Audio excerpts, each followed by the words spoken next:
Welcome back to a top-level game of professional StarCraft 2. What I've got for you today is a Terran vs Zerg, a best-of-3 series, where in game number 1, we once again find ourselves on the map Equilibrium. Now, every Terran player under the sun, at least at the professional level, they veto this map against Zerg, because it's pretty bad. It's just not good for Terrans, except for the man right here in the top right-hand corner. He's the current world champion of SC2, and apparently he's a bit of a stubborn man, as we're looking at none other than Oliveira's main command center. His opponent, we have South Korea's highest ranked Zerg, playing with the blue Zerg pieces. We have none other than Solar. So I just looked it up. This map in the Terran vs Zerg matchup at the tournament level has a 38% win rate for Terran. That's bad. That's really bad. Especially when you're thinking about the fact that we now have a 9 map pool in StarCraft 2. In a best-of-3 series, both players get to veto plenty of maps. I guess Oliveira doesn't mind it, which is interesting to me. So he did the same thing recently in another series that I casted, where he went up against, I think it was Dark. He didn't play spicy, he didn't do anything weird. I was thinking maybe he's gonna be the one who will be rushing out the golden minerals and who will make use of that rich Kijkwijzer, but no. Seems like the Zerg players actually lately, in this particular matchup, in the games at least that I've seen, whenever they do go up against a Terran or a Protoss that does not veto this map, they just sort of play this, they just sort of play it like a normal game. So they just go for the third base over here, maybe fourth base over at the golden minerals, but when this map was first introduced, players just kept on rushing this expansion, and while it technically can sort of work out, it's also very risky, because there's a lot of different ways in which you can indeed put pressure on that base. It's more or less like a, it's like a little piggy bank, you know?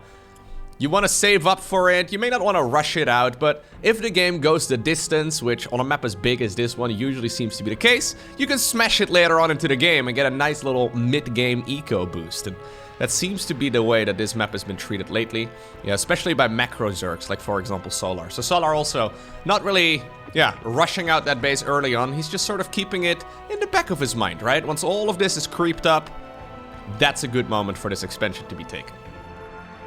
Anyhow, triple hatch opener right here for the Zerg player. He's mined 100 gas, so we will be seeing the metabolic boost upgrade momentarily as well.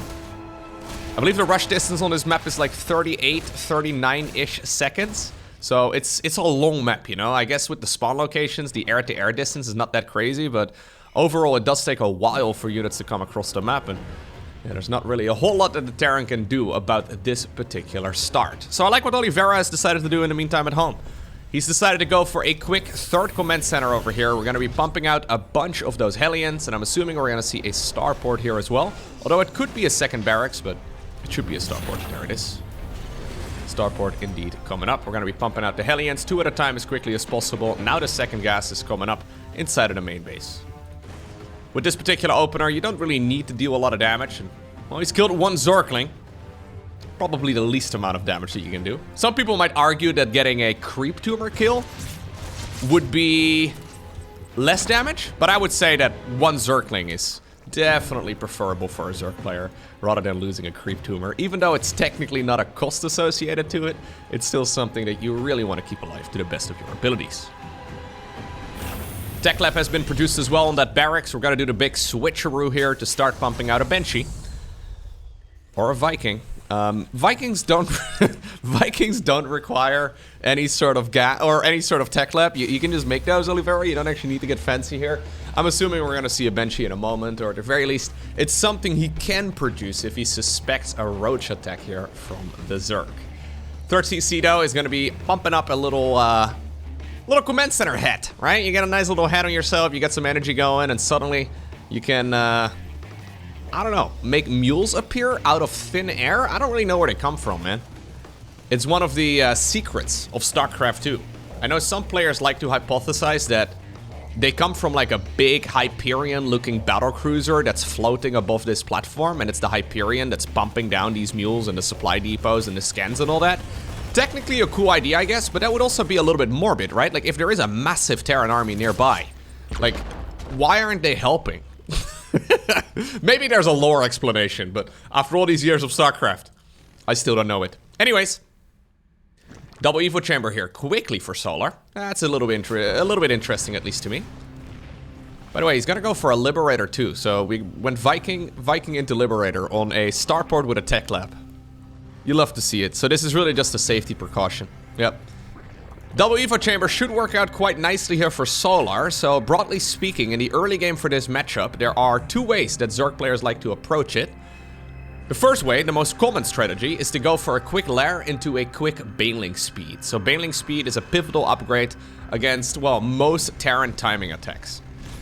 The alternative, however, is the one that Solar is going for over here. So he's decided to go for quick 1-1 upgrades. At least he should be starting those up. There we go, right about right now. And then he's gonna follow this up with a lair and then eventually Baneling Speed. Obviously that delays the Baneling Speed for quite a while.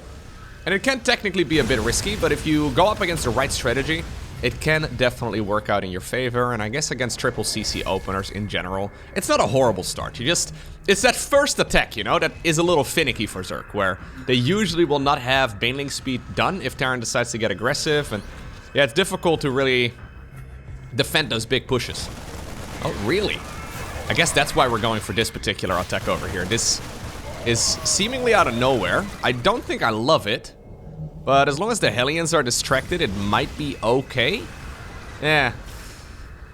It softens up any timing attack from Terran, right? So with 5 Marines, I mean, don't get me wrong, 5 Marines for 18 Zerglings is suboptimal to say the least. But at the very least, any sort of attack right now, you will not have Baneling Speed. It will be a little bit weaker overall. You know what, as a response, I wouldn't mind seeing like a quick armory and just like a full-on assault here from Oliveira. Morph those Hellions into Hellbats. He doesn't know though, I guess, that it's double Evo first, so yeah, he's not seeing the evolution chambers over there. But I wonder if maybe a reactionary Hellbat push would be a possibility here for the Terran. Either way, none of that is happening. We just have a little bit of harassment. Liberator in the bottom left-hand corner as well. Gonna try and fly by at least one of those Spore Crawlers, as finally the Baneling Speed upgrade is coming. Hydralisk then as well, momentarily. Push into the main base. This is probably the least frightening attack. Where did that Viking just come from? Was the Viking... Ah, it was... a landed Viking inside of a medevac is still, after all these years, a very cursed sight.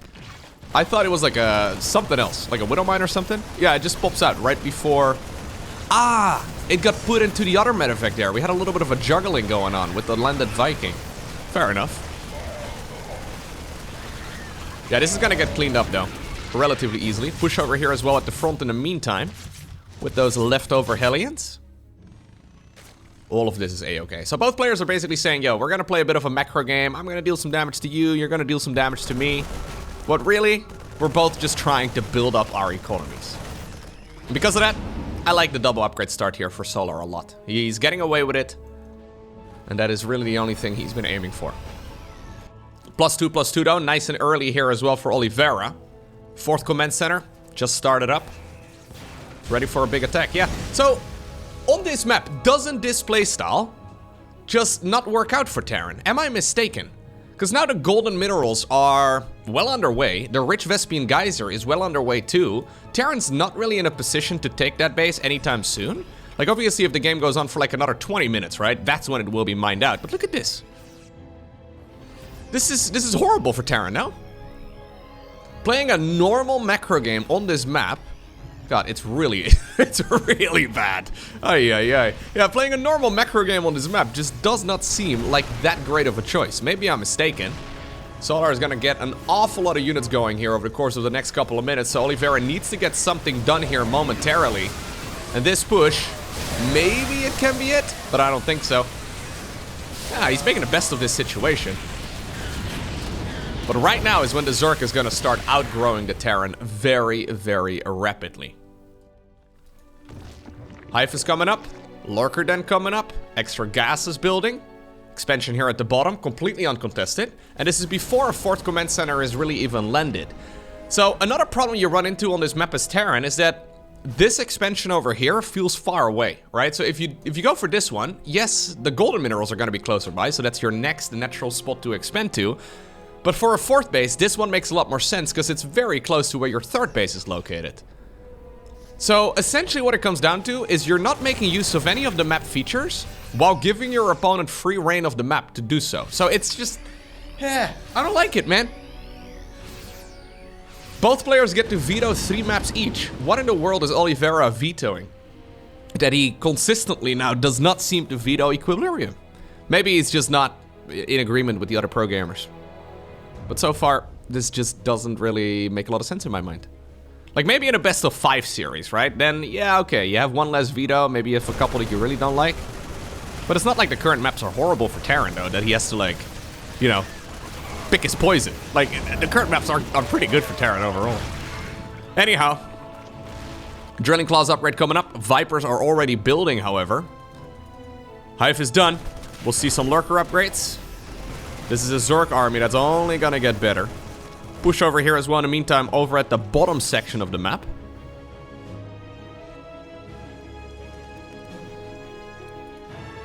Pro gamers do tend to be pretty stubborn, I've found. Maybe this goes for all high competitors in everything ever, but there's a lot of pro gamers that will just simply straight up disagree with stuff. Like, for example, statistics. They're like, no, it's not that bad. It's like, what do you mean? Like, why are we arguing with statistics? I don't understand. Don't know exactly if Oliveira is like that, but it is kind of funny. So now this push, it's Marine Siege Tanks Medevacs, right? Fair enough. Solar's opening up supply to go Lurkers, right? Like, he's going more Banelings, he can go Lurkers here momentarily. He's gonna get both of the upgrades here, I'm sure. We have to start up the other one, it's already queued up, perfectly in sync. There's Vipers right now too, so if these Siege Tanks are taken out of the equation, this is really rough. Ghost Academy just now finished up here for Oliveira, so he is gonna be able to make that transition, I guess, eventually towards Ghosts. But he kinda needs it for this attack already, so he's pre-spreading the Siege Tanks. Honestly, beautiful stuff. Looks amazing. It's just that he's fighting on the very edge of creep. Miles away, at least, is what it feels like from any real Zerg hive. Where in the world are you gonna be attacking? He's basically hoping here that Solar decides to collapse on top of this entire army, but Solar is not taking that chance. Instead, he's gonna go for the counterattack. Brilliant stuff. 3 command centers over here. Looks like all of them are gonna get picked off, and on top of that, a lot of SCVs as well. This is forcing Oliveira now to make a move over here. This expansion is essentially worthless for Solar. I would not mind seeing him just give up on that. He does need a bunch of Lurkers though. Without Lurkers, this is a very scary attack. Zerglings, by the way, still dealing damage on the other side of the map. Hydra's joining in as well. That is tons of SCVs. Okay, Oliveira is fully all in. He needs to win the game with this particular fight. He did just kill a Lurker at the very, a Viper at the very least. I kind of feel like Solar's making this more difficult than it needs to be by not morphing in any Lurkers. He decides to make 8 Overlords right now as well, while sitting at, okay. I mean, preemptively remaking Overlords he knew I was gonna lose? Could be a 300 IQ decision. So all that Solar needs to do is clean up this army. Now, I say all that he needs to do, it is a scary army. He doesn't have that much larva at the moment either, which is a big problem. He's got lots and lots of resources in the bank, but no larva to spend it on. There's no Ultralisk Cavern or anything like that, but he is setting up what seems to be a huge collapse over here in the corridor. Does he decide to pull the trigger? I wish I could zoom out even further, but I can't. But here it is. We're gonna try and set up a massive sandwich of all of these Terran units. They have nowhere to run. And that's it. Beautiful game here by Solar.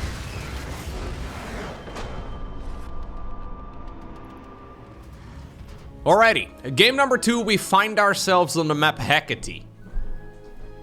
It's gonna be a bit of a frustrating game right there for Oliveira. I know Oliveira does practice a lot on the Korean server. At least back in the day, right? The reason I bring it up, back in the day, the StarCraft 2 servers were almost like a little bit isolated. So the North Americans only really played on the NA server, the Koreans only really played on the Korean server, the Chinese, they had a Chinese server as well.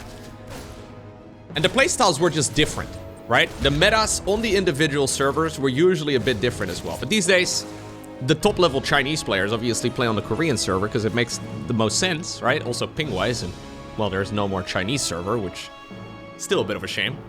Anyhow, it's just, yeah, I was thinking maybe like, it makes no sense in 2023. Oliveira should be well aware of what the Korean meta is like, and because of that, I'm a little surprised we saw him playing that map. He played the game well. Like, he did a good job. He just, yeah, ran out of steam there, and he didn't go for anything to punish his Zerg opponent. Brilliant play, of course, by Solar, right? Like, Solar really not skipping a beat in that previous match. I think his only real criticism there was not having enough larva near the end of the match. So if he would have had like 100 larva in the bank ready to remake, you know, 200 Zerglings, I think that would have been perfect for him. He was a little dry there. Could have been resolved maybe by going for Ultralisks rather than Lurkers. But he probably also assumed his opponent was going to go for something a little different. Yeah, ultimately though, Oliveira just bled out. It is what it is. So, game number 2. Hecate. A lot more of a quote-unquote normal map. Pretty difficult for Zerg to attack into the Terran player when they're set up on 3 to 4 bases. But I think Solar will be happy to play at a similar style that we saw him play in the previous game once more. Straight up macro is his forte, that's what he likes to do, so... Hellions together with Banshee this time around. Do we have a Viking? No, no Vikings, so just straight Hellions straight into Banshees. That'll be it. We will see a bio follow-up once again, it seems, here for Oliveira. Third command center, nice and quick. Solar's gonna get a perfect scout off. Good timing on it as well. General timing for Overlord scouts is like 3:45 to about 4:30 or so. And he's coming in from an angle where I think that Overlord, that must have been the first Overlord, flew all the way around to the bottom of the map and found the perfect spot. So he just saw everything. Okay, Oliveira insta-cancels after the Overlord dies the cloaking upgrade for that unit, and he decides to spend the extra gas on Stimpack instead. Forcing out Spore Crawlers, of course, because the Spore Crawlers are detectors and, well, good at shooting at Banshees too overall. So maybe a small mind game win right there for Oliveira, but really nothing to write home about. It's not really going to matter that much. Banshee over here actually getting some kills in. I expected that the Hellions would be driving around at the same time as the Banshee came in, but not quite the case right here for the Terran. Alright. There's the barracks explosion. +1 infantry weapons coming up as well on the back of it. Do we have a second Evo? Or Terran Evo? Not quite the case. So a single engineering bay right here. Solar apparently is gonna go double upgrades here once again, but he is prioritizing the Baneling speed this time. He is a little late, however, on that Baneling nest here. Or maybe it was just a little bit early on the lair to get that Overseer going in case it would be a cloaking upgrade. Yeah, I think this is actually fine. Alright, we should see him go for the Baneling upgrade here momentarily, and he's gonna have that upgrade done for any big attack that the Terran player can send across the map. Assuming he starts it. There we go. How many barracks are we on? We're currently at 5 and we're adding 3 more. Alright, so it's gonna be an 8 Rex right here from Oliveira. 8 barracks on triple command center is usually an indicator that they're not really planning on making another command center. So when you see 8 barracks as a Zerg, it's relatively good at least to assume that this is going to be heavy aggression on 3 CCs and that Terran is planning on flying those command centers around when those bases are dried up. So we may very well see this base flying on over to the right side of the map momentarily. Well, momentarily, in like 6 minutes or so from now. Which I guess in StarCraft terms is basically, yeah, the end of the game. But anyways, it's a noticeable change though, because Oliveira, if he wants to produce at the very least out of all of his barracks, he will not have enough money. He will just not have enough money to add on another command center. His production is going to go through the roof though. So I think Solar will be pretty happy with the fact that he did decide to go for the faster roly-poly upgrade right here. The centrifugal hooks at this point is already finishing up right there. Okay, big timing attack towards the 12 o'clock position. Is there enough for the Zerg to push this back? Because this is a massive amount of Terran. Queens in the front, Zerglings in the back, Banelings as well in both armies. Oh, I think we have to pick up and get on out of there. Brilliant defense, once again here by Solar. Yeah, Solar's always been really good, but I kind of feel like he stepped it up a bit over like the last half year or so. Like he doesn't really seem to be... He had like a certain urgency in his gameplay oftentimes, where he was trying to finish the games a bit faster than he really should have had, and he would sometimes get nervous at offline tournaments and stuff, but that doesn't really seem to be the case anymore. Like, not exactly sure what changed. Maybe he's just getting older, I don't know. I know he got married some time ago, maybe he's just feeling a little bit more secure in life, and that reflects to his games performance too, but I mean, when you see him setting up fights like the previous one, you wonder why would Terran ever even play 8 Rex? Like, it just didn't do anything, right? Anyways, Oliveira still with his foot on the gas. +2/+2 has been fired up here as well for the Zerg player. +1 armor for the Terran here eventually. This is still a lot of army though for Oliveira right now. We're talking, yeah, 63 Marines. This can still result in a misread right now for Solar. Because I don't think he realizes, yeah, now he sees that there is no 4th command center set up over there, but he doesn't know if maybe it's somewhere inside of that base of the Terran. This is an awful lot of Marines. Burrowed Banelings would have been nice, but anyways, big stim forward over here. Oliveira just dealing like 20% damage to his own army. He's just gonna try and push up this ramp. Is there enough for the Zerg? How many Banelings are we on? 22? A bunch of Banelings actually not quite in the right position. Good control right here by Oliveira. He realizes that he needs to get something done. In the meantime, big Zerg can counterattack as well on the other side of the map, dealing tons of damage, just like we just saw on Equilibrium. This is one hell of a bulldozer army, though. Good splits. Excellent control. Really lovely control right here by the Chinese Terran player. Zerglings that were on the other side of the map are coming back home. Most of the Marines very low in hit points, but I think there might just barely be enough. Siege Tank over here gets surrounded. New Banelings appeared out of nowhere, but he stands his ground. And Oliveira, with a very aggressive sequence of events, obtains the victory. Alright, so that takes us to the map Solaris. Solar gets to play on Solaris. I don't think the man can veto this map, right? I don't think that's allowed. I'm pretty sure that's just straight up illegal, actually. I don't know anything about Korean law, but I think it's fair to, yeah, fair to assume. Anyways, I'm assuming we're gonna see similar build orders once again from both players. Don't know if Oliveira is gonna go into the 8 Rex once again, though, because, yeah, it's a scary attack, but that was also just like a smidgen away from being a disaster for the Terran, right? Like, yeah, he took a great fight there. But I can imagine in an alternate universe, right? Alternative Lowko ended up casting the exact same match and like 3 Banelings killed the entire Terran army. And alternate universe Lowko would have absolutely called down Oliveira on, yeah, on his terrible build order choice, right? Like, it's technically a good strat if you micro really well, but it's also really easy to make small mistakes that just straight up cost you the game. Triple CC once again, starport coming up, second gas inside of the main base here. Hellions are gonna start roaming the map.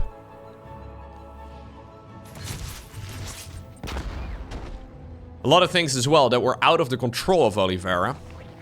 For example, if Solar was sitting on an extra round of Banelings there, before that Terran army started marching, could have been a disaster. If Solar, for example, did not go for the infestation pit, then I think he may have fired up the hive as well. That alone would have been the cost of a whole lot of Banelings paid for, right? And that was just a handful of Banelings away from being an absolute disaster for Oliveira. So yeah, he had great micro, but I think it was also a bit of a misread right there from Solar. Always having to deal with the incomplete information. And imagine if there was one infester hiding somewhere, right? Like if you're going and if you're doing that particular attack against Dark, another Korean Zerg, you never know, man. There could be an infester at any point in the game, and yeah, one fungal growth is the end of that. Hellions decided to split themselves up. We've got ourselves a Liberator. Overlord coming forward. Very ambitious little Overlord. Don't do it, Otto. Don't do it, Otto the Oaf. Okay, he's gonna do it anyways. He will see at least what the transition is going to be, and it turns out it's essentially the same thing. Slightly different flavor of Terran, but that's really about it. Liberator once again making its return onto the meta. Never really left the meta all too much, but it did lose a bit of popularity. But it's been back again for a few months at this point. Okay. Double Evo Chamber first here once more for Solar. So he's ready to play a bit of a macro game, it seems. I think Solar is always ready to play a bit of a macro game. Yeah, the only criticism I guess you can really have of Solar's playstyle is that it's a bit predictable. He does mix it up, so he does change his strategies. It's just that, like, the broad strokes are all identical, you know? You will rarely see Solar going for, like, a Nidus Rush, or a Swarm Host transition, or a Baneling Bust, or a Roach All-In, or something like that. He does bring in a couple of skill checks over here, though, once again. So this is cool. I actually kind of like this. So this is the same thing that he did in game number 1. And it seems like this is specifically something he does when he's opening up double upgrades. We would have to figure that out from watching more games. But this is identical to what he did in game number 1. This time around, actually, that worked out much better for him. At least it felt like I guess he lost, like, what was it, 18 Zerglings in game 1? I really believe that that is mostly just to hinder any sort of Stimpack timing attack. Because the Baneling speed, like I said, it will be very late. So, yeah, softening up that army. I guess he did the math. He's like, yeah, 12 Zerglings for 5 Marines. Maybe mineral-wise, not very efficient, but if I can hit him right before the Terran power spike, that works out pretty good for me. Aliens roaming the map, not really achieving too much, but mostly just keeping the Zerg player contained. We have another hatchery building over here, as well as a macro hatch. Solar right now does have the lair done, and there's the Baneling speed. 1-1 upgrades will finish up here momentarily for the Terran. Second factory inside of the main base too. We'll have to keep an eye out on exactly what the plan is as far as that second factory goes, but we have the armory coming. Couple Widow Mines have already entered the battlefield. We saw Solar in game 1 when he played this same strategy. Transition towards Hydras, and Hydras are definitely really good against Widow Mine based openers. Mostly just because, well, the alternative siege tanks absolutely shred him. There's the Hydra then again, yeah. So there are some themes here in Solar's play for sure. And obviously Hydras can also outrange Widow Mines. So if you have vision of the Widow Mines, the Hydras can shoot over here or from here, kill the Widow Mine before it ever detonates. Assuming they have their ranged upgrade. How many barracks are we on this time around? Just the 5 of them for now. Yep, so it's gonna be Widow Mines. Drilling Claws, not done yet. Not mind seeing that upgrade. Looks like the push over here will be pushed back. Widow Mine getting a hit in, but don't think it killed all too much. Yeah, nothing all too crazy. Push over here at the bottom of the map as well. Okay. Now keep in mind, this is the same build. Game number 1 worked in favor of Solar, but that was partially also due to the map. That map granted him a sudden massive income boost. I mean, it's still there right now, but it's not gonna be quite as significant. This is also a 4th command center right now here for Oliveira. He should be able to make a transition towards, for example, Ghosts much easier here. Okay, Banelings are being traded out for those Hellions and Hellbats from earlier. I don't mind it. Push over here. Don't think it's gonna achieve too much, but any Baneling kill, any Zergling kill at this point is nice. Oh, target firing the Banelings. Almost worked out perfectly there. In the end, quite a few Marine losses, and I don't think Solar is gonna be too hurting. Lurker den? Yep, makes sense. Alright. So one thing that was late in game number 1 for Oliveira was the Ghost transition. Generally, you go for the Ghost transition right about right now. When you're securing the 4th base or when it's like, you know, shortly after it's been set up. You do need a decent economy as Terran to be able to afford Ghosts. But I'm hoping we're gonna see it a little bit faster in this game. Because in game number 1 of this series, it did feel very late. We didn't really see any Lurker play, but those Vipers already put in a lot of work.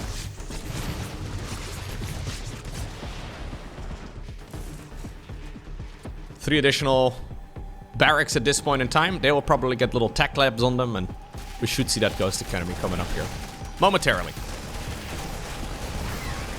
Strange little exchange over here. Marines want to knock down the rocks, but they also want to gun the Zerglings, and I guess that's a higher priority. Nice hit over there. The Widow Mine, 16 confirmed kills. Cheeky little bugger over there. Okay. Interesting. So he fires up. No, this is just for Marauder production for now. So he's actually not switching into Mass Liberator. I mean, he's making some, but we only have 1 starport, if I'm not mistaken. Yeah. He's not going Mass Liberator, and he's not going into Ghost either. At the very least, not just yet. No, he's just prioritizing Marine Marauder Medevac with some Mines and Liberators for support. 5th CC before any sort of late-game tech transition. Okay. This does mean, though, that Zerg gets to have free reign of the map for a while longer. Difficult to really secure positions here for Oliveira. Also difficult for Oliveira to attack. There is now an Infestor in the mix, which I think is an excellent choice. Just one. But just one is enough for the Terrans to be perpetually scared of them, you know? You play Terran, you see one Infestor, and you assume that around every corner, that can be an Infestor. You know what I mean? Even if you've only seen one throughout a 30-minute game, at minute 28, you'll still be scared that there could be an Infestor somewhere. Push over here at the front as well. Widow Mine's getting cleaned up quite nicely. Okay, there's the fungal growth. Nothing amazing. Terran army looking pretty feisty, but I don't think it's big enough. Alright.